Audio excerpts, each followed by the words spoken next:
We know that the speed of light is 299,792,450, which is 299,792 meters per second. Not approximately exactly to the meter. Why this number? No one knows, and it's possible that no one will ever know. Because this number wasn't chosen by the laws of physics. It was there before them. Think about it. The universe is 13.8 billion years old. The speed of light doesn't seem to have an age. It appears in all the fundamental equations. Einstein, Maxwell, Lorentz, all of them. As if it weren't something inside the universe, but the thing that allowed the universe to exist. It's not a speed, it's a boundary. It's not in time, it is time. At the end of this video, I'll tell you the story of a Portuguese physicist who, in 1998 at Imperial College London, dared to ask a question that no one had ever asked before. What if that speed hadn't always been what it is today? What if, in the very first moment of the universe, it had been 10 to the power of 30 times faster? But before that, there's something your intuition has assumed since school, and I'm going to have to demolish it. You observe a galaxy up there, let's say 13 billion light years away from you. Its light left 13 billion years ago. But between the moment the light left and the moment it reached your eye, the universe kept expanding. The galaxy itself moved much farther away. At the moment you observe its light, the galaxy is actually 46.5 billion light years away from Earth. Wait, a galaxy is 46.5 billion light years away from Earth. But the universe is only 13.8 billion years old. How can something be 46 billion light years away in a universe that's only 13 billion years old? It's not the galaxy that's moving. It's space itself stretching between the two of you, like a loaf of bread rising. Imagine you're a raisin in that dough. Another raisin is 1 centimeter away from you. The bread ferments, it rises. In the end, the other raisin is 20 centimeters away. The raisin didn't move in the dough grew. The universe does the same with space. This is where it becomes hard to swallow. This expansion has no speed limit. The most distant galaxies move away from you faster than the speed of light. You read that right, not just a little faster, several times faster. And you're going to tell me, but that's forbidden. There's instantis. Nothing can go faster than light. Yeah, you're right. Nothing can go faster than light in space. But space itself, which is not a thing, but rather the stage on which things exist, does not have that restriction. Space can stretch as fast as it wants. It just keeps stretching further.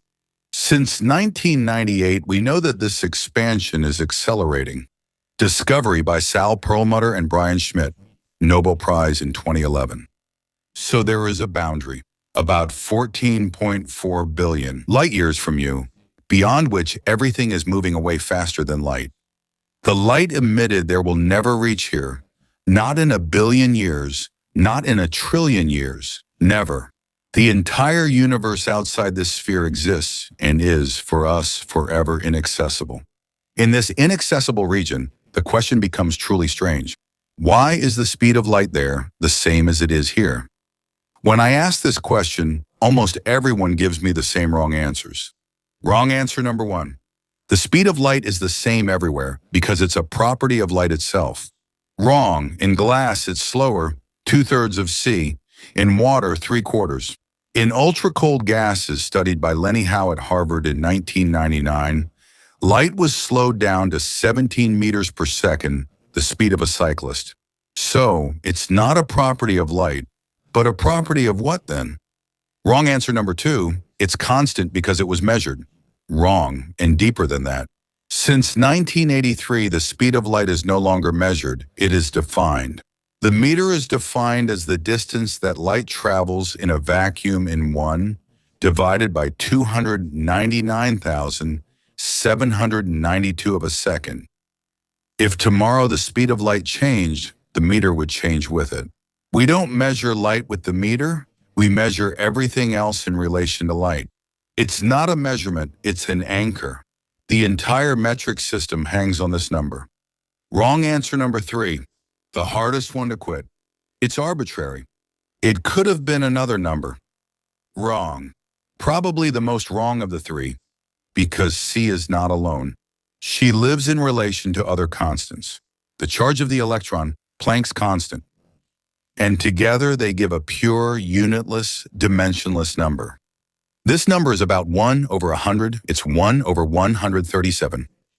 More precisely, it's about 1 over 137.035999113, the fine structure constant, and it's the most mysterious number in all of physics.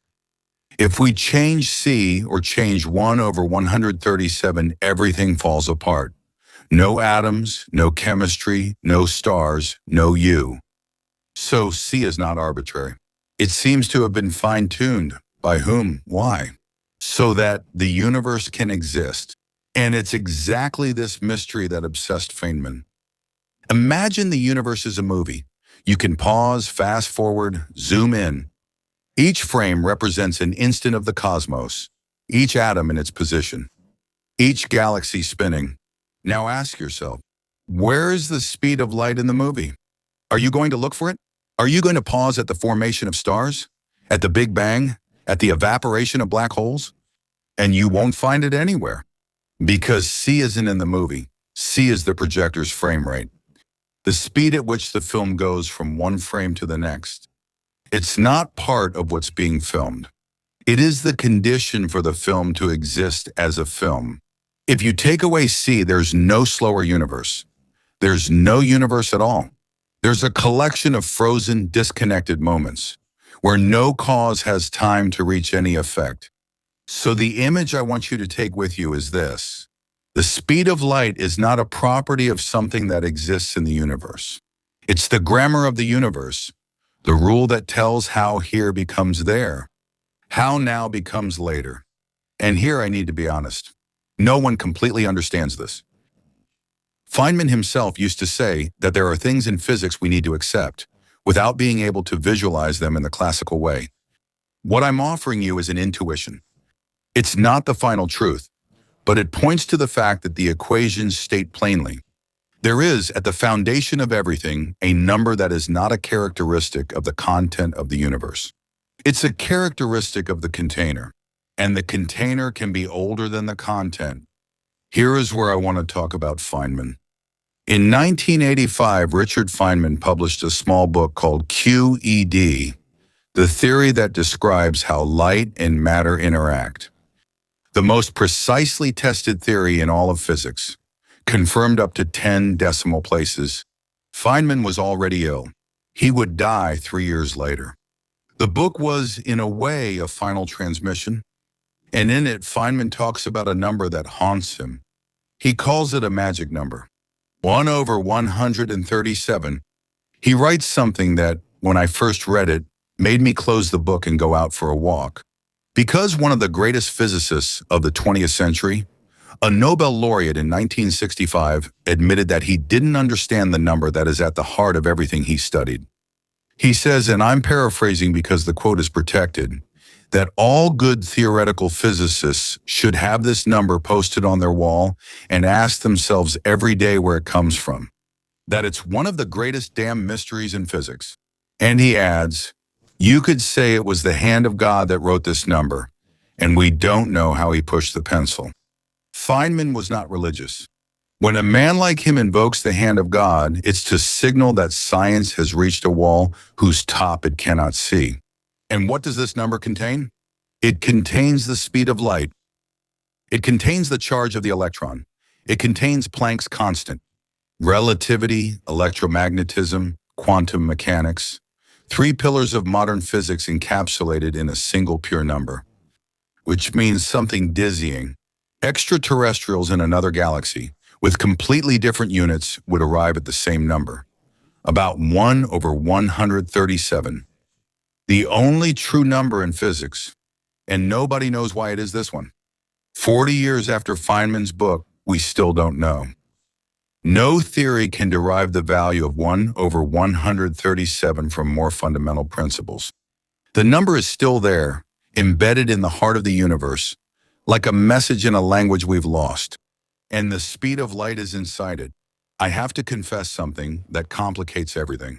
I said it's as if it were constant once and for all, but it's not that simple. Since 1992, serious physicists have proposed that c may not have always been the same. That in the very first moments after the Big Bang, the speed of light could have been radically different. The idea is called variable speed of light, VSL. Why propose this? Because it solves a problem. When we observe the relic radiation of the universe, discovered by Penzias and Wilson in 1965, we see a uniform temperature in all directions. 2.725 Kelvin everywhere. But two opposite points in the sky, separated today by 93 billion light years, never had time to exchange information at the speed of light. How did they agree on the same temperature? The leading explanation is cosmic inflation by Alan Guth, 1980. But it's a mechanism invented to solve the problem without direct proof. Magejo proposed something else. What if c had been much faster in the beginning? Then the opposite regions would have had time to balance out before c decreased to its current value without magical inflation. Just a constant that wasn't constant. If Magejo is right, c has a history. It changes. And if it changes over time, then it's in time. It was born somewhere, but this is where it gets disturbing. For it to be faster in the beginning, there needs to be a frame where the word faster makes sense. A frame more fundamental than c itself. Something behind c that doesn't change. We're back to the same mystery. Something keeps the scenery in place while c moves on the stage. And that something could be older than the Big Bang. The story of João Magejo deserves a pause. He was born in Évora, Portugal in 1967. He studied at Cambridge, spent time at Princeton, and became a professor at Imperial College London. But he's not a conventional physicist. He speaks directly, criticizes academic conservatism. He's a difficult man. In 1998, at the age of 31, he and André Zalbrecht submitted the VSL theory to Physical Review D. A years-long editorial nightmare begins. Rejected, accepted with revisions, submitted again.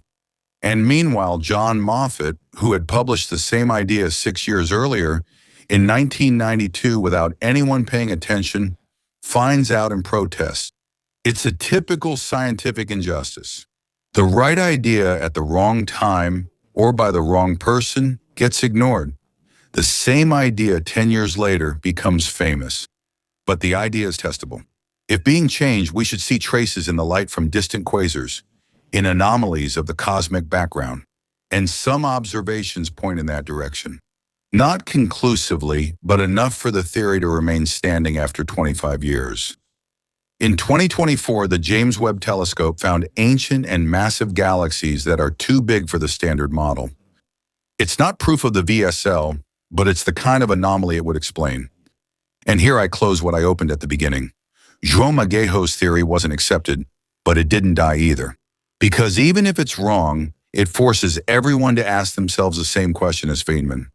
Why is C what it is? No one has the answer. Magejo might be wrong, but his question is exactly the right one. Now imagine the larger scale. The observable universe has a radius of 46.5 billion light-years, about 200 billion galaxies, all governed by the same C, the same 1/137. But beyond this point, physics mixes with speculation, and I need to be honest. One school of thought says the constants are the same everywhere. Another says our universe is just a bubble in a multiverse. And in each bubble, C can have a different value. And we live precisely in the one where the constants allow life. That's the anthropic principle. Not an explanation, a selection. Roger Penrose, the 2020 Nobel laureate, proposes something else in the book, Cycles of Time, published in 2010. Our universe is just E1 in an infinite chain, each ending in being reborn as the Big Bang of the next. If he's right, the Big Bang isn't the beginning, it's a transition. And the speed of light passes through all these universes. It's older than any of them. Another theory proposes the Big Bounce. Before our universe, there was another universe collapsing, and before it, another one. All these theories have one thing in common. They end up asking the same question in different ways. What chooses C? And the more you search for the origin of C, the more you realize that it points to something that precedes the universe. Not an object, not an event, a condition. A condition for universes in the plural to exist. Physicists call this the metric or the structure of spacetime or quantum vacuum. But these aren't explanations. They're just fingers pointing to a place we don't know how to see. When the LHC discovered the Higgs boson in 2012, many hoped for a clue about the origin of the constants. It didn't come. The standard model takes C and about 1 over 137 as input. It doesn't explain them. No one explains them. It is not in time, it is time. And you in all this, you are there in front of the screen. This passing second is measured in relation to what? In relation to C, the rhythm of your clock, the cadence of your heart, the speed of the signals in your brain, all exist because C exists. If C didn't exist, you wouldn't exist. Think of a carbon atom at the tip of your finger. Its electron orbit, the energy to move them, all governed by about 1 over 137 Feynman's magic number. And about 1 over 137 contains C. So in every atom of every cell in your body, at every moment of your life, the speed of light is at work. It's not something distant. It's in your bones, in your blood. C runs through you more deeply than any pain, any love. When you touch someone you love, the electrons in your skin repel the electrons in their skin. This repulsion is governed by roughly 1 over 137. By C.